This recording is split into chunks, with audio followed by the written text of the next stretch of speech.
Hello Lashistas! So today I'm gonna talk a little bit about the importance of lash cleansing and knowing here pH levels. What does it mean pH? You probably all know this is potential of hydrogen, and how is measured? It's measured on a scale from 0 to 14. And I will tell you a little bit why we decided to do this little mini tutorial, because we did an experiment on Instagram. We posted dirty lashes. Oh my god, that was a shock. Everyone shared, reposted. Also we showed a picture of shedded natural lash with extension on it, with a build-up of dead skin. Not a makeup, but the dead skin. So what this experiment told us, that there is still a gap in the industry, telling that not many lash artists know the importance of the lash cleansing, or maybe they know, but they don't know how to explain properly to the clients why it is important to understand correct hygiene and levels of pH. Okay, so that's what I was talking about. You can have a look at the picture. You can see, you would think that this is a makeup. This is not a makeup. This is just a dead skin buildup.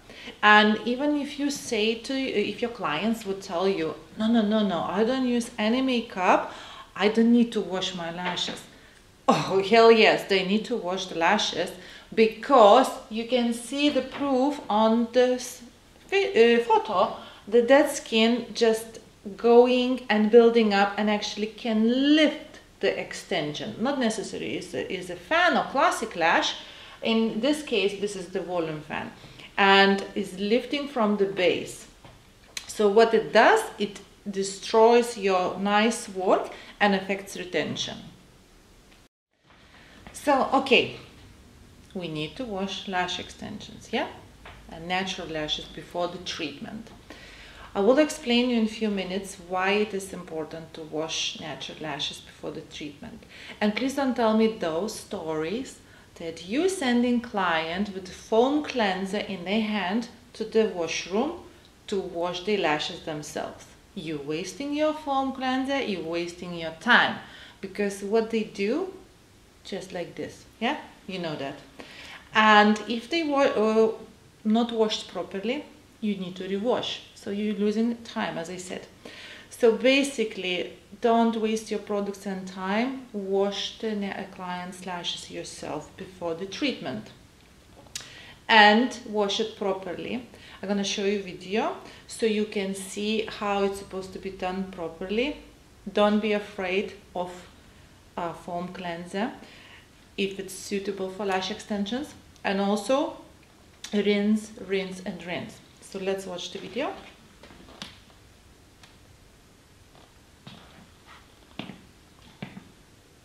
Never pump foam cleanser on client's eyeball, because they're gonna jump. Rinse it properly with the brush, not with the micro brush or sponge applicator, lip applicator. Best always to use any kind of lash extension brush, which has lots of fibers and can go in between the lashes. What else we have to do? Not just wash the lashes, but also wash around the eye. So washing the top lid and lower lid to remove all oils, makeup, so during the treatment they cannot slide onto the lashes. Also rinsing very well with water, if you know that pH is correct. I will talk a little bit later about that. And also you can use saline solution, which is neutral pH or human body pH. That's what helps to have a better retention and clean any residue of the foam cleanser. Okay, there are some sayings that people are saying our foam cleanser don't need to be rinsed. I don't want to say that bad word, but When you wash your head, you have to rinse it. Any foam cleanser for lash extensions, you have to rinse it because it's foam. Doesn't matter that there's a correct pH for the lash extensions, but if you're not rinsing it, during your washing time, you mix the foam cleanser with the dirt, so obviously you need to rinse it. Am I right? Lots of information you can find on our courses as well and in the booklets, manuals. But we talked about the rinsing, washing lashes. This is not enough to understand that you need to wash. You need to understand the hair, natural hair pH. As I mentioned at the beginning of this tutorial. Natural pH of the neutral is 7.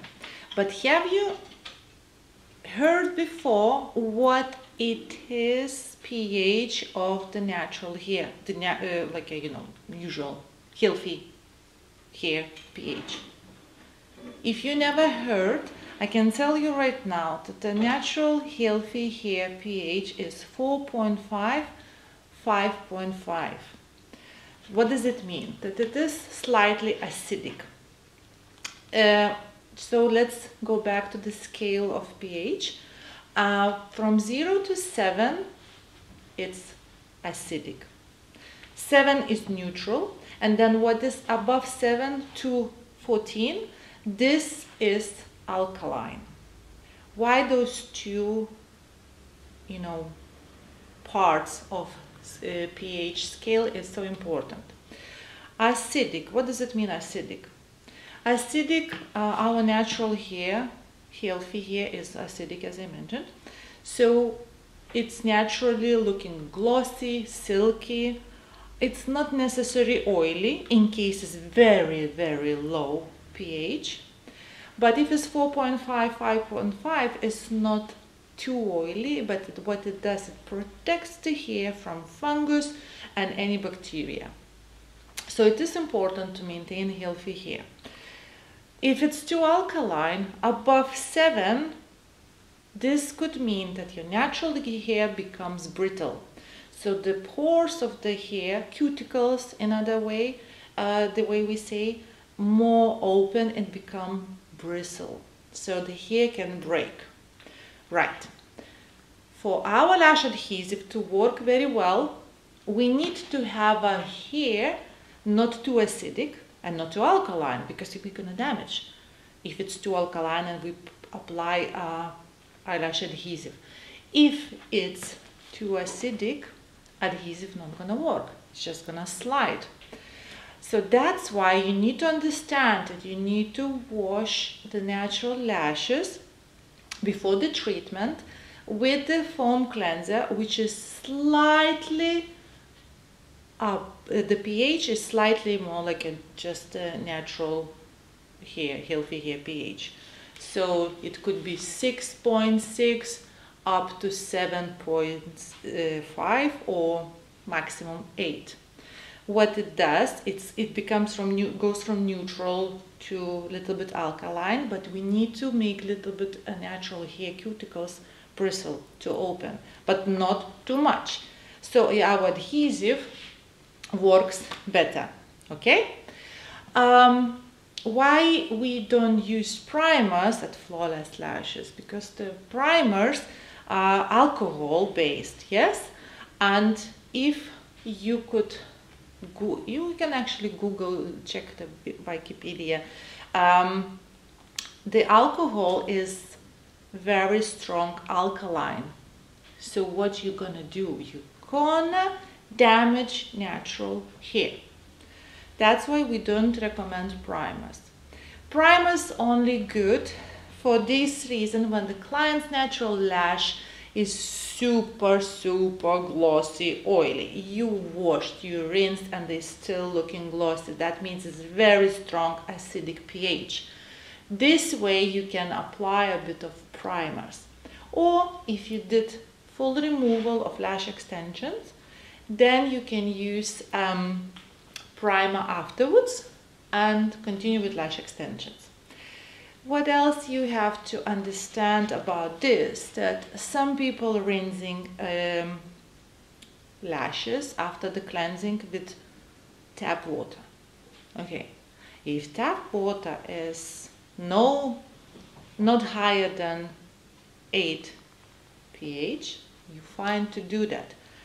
But if it's lower or too low, or usually it is more alkaline because of the chemicals in the water, I wouldn't advise you to do that because it can dry the lash. And if you have the measurements, you can check your tap water. Same with bottled water. I will show you the next slide. Here we have a pH scale for different type of bottled water. This is actually what we have it in UK. For different countries could be completely different, but we did this research and you can see that pH is completely different. We wouldn't use this kind of water, this type of the water, because it's very high pH and this not gonna work with lash adhesive very well. So I hope this tutorial helped you to understand a little bit about importance of washing lashes. Definitely tell your customers to rinse the extensions afterward. They fine with tap water because the adhesive is already cured, so you don't need to worry about that. But they have to wash their lashes at least once a day. But if they're exercising, straight after exercise. And if you have more questions, you feel free to email us at flawlesslashesbyloreta.com website. You can find our all contact details, or come and visit one of our courses. We're happy to help. Kisses!